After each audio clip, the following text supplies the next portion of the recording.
13వ పాసురం పూర్తయింది. 8వ గోపికను నిద్ర లేపడం జరిగింది. ఇవాళ 8వ గోపిక ఎంత విశేషమైందంటే నేత్ర సౌందర్యం కలిగినటువంటి. ఎందుకు నేత్ర సౌందర్యం? నేత్రము అంటే జ్ఞానం. ఎవరికైతే నేత్రాలు అందంగా ఉంటాయో వాళ్ళకి జ్ఞానం ఉన్నట్లు లెక్క. ఏ జ్ఞానం అండి? స్విగ్గీ నుంచి వస్తువులు తెచ్చుకోవడం కాదు, భగవంతుడు ఎందుకు జ్ఞానం కలిగి ఉండటం. అంతేగాని ఏమంటే మాకు అన్నీ తెలుసండి కాదు, భగవంతుడి విషయంలో జ్ఞానం కలిగి ఉండేటటువంటి ఎవరికైతే కళ్ళు అందంగా ఉంటాయో వాళ్ళకి.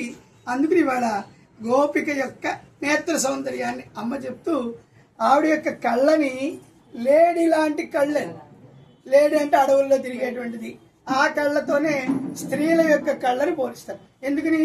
వారికి జ్ఞానం ఎక్కువ. జ్ఞానము, భక్తి, వైరాగ్యం.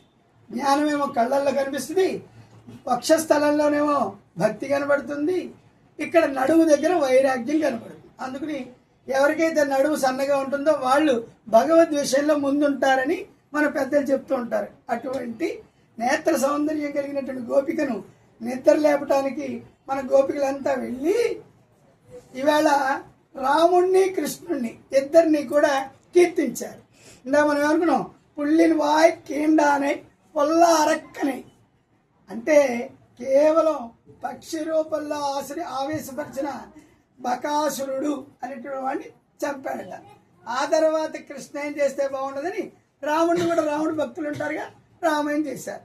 10 తలకాయలు కలిగినటువంటి రావణాసుడి యొక్క తలకాయల్ని చెట్ల చిగుళ్ళని ఎలా తీసేస్తామో రామయ్య అలా తీశాడని ఆ యొక్క రాముడు కృష్ణుడి యొక్క కీర్తన చేసి అందమైన నేత్రాలు కలిగిన గోపికను నిద్ర లేపుతూ అమ్మాయి వాళ్ళ గోష్ఠిలోకి చేర్చుకొని రేపు 14వ గోపిక.